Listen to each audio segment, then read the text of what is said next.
thank you so much for being with us in this journey of the beautiful KwaMuhle Museum. And as we bid farewell to you today, we are going to be taking you to a very beautiful place for our last time. And Mr. Zuma is going to be telling us about all this mysterious yet beautiful room. Mr. Zuma, we're going inside this room. It's dark and it has beds and whatnot. What is the significance of this room? Can you please briefly tell us about the significance of this room? This room, Zinhle, is a replica of a hostel room. You will remember through the migrant labor system, Yes. people were moving from rural areas into urban areas.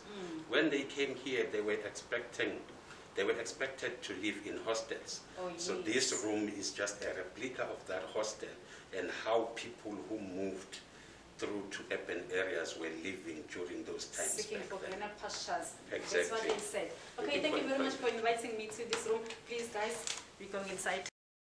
Ladies and gentlemen, sadly South Africa, as well as the rest of the world, we were hit by coronavirus pandemic, and we are here to listen to Mr. Zuma telling us that how has the pandemic has affected their operations.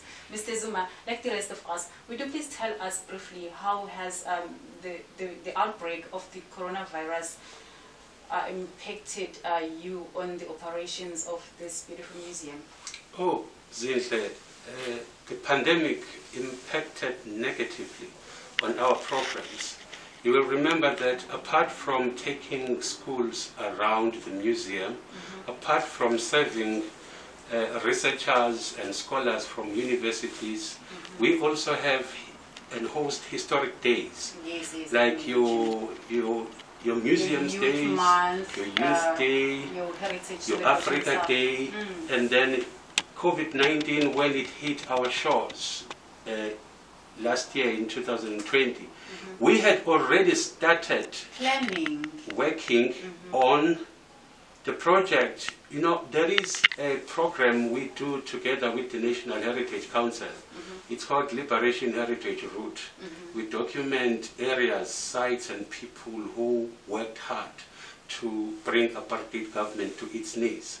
And we were working on trying to correct the outcry out there where people are saying some struggling heroes are more pronounced than others. So we wanted to be sure, exactly.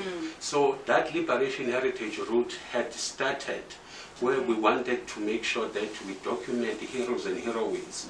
Then when COVID-19 hit our shores, then we had to cancel all those programs. We were working with kids to just tell them how Africa Day started, what happened to make it to be the Africa Day now, and then all those programs.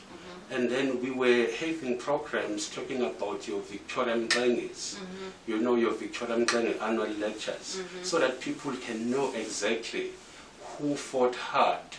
You remember the Bible can tell you that we drink from wells we did not dig, and then we get warmth from the fires we did not light.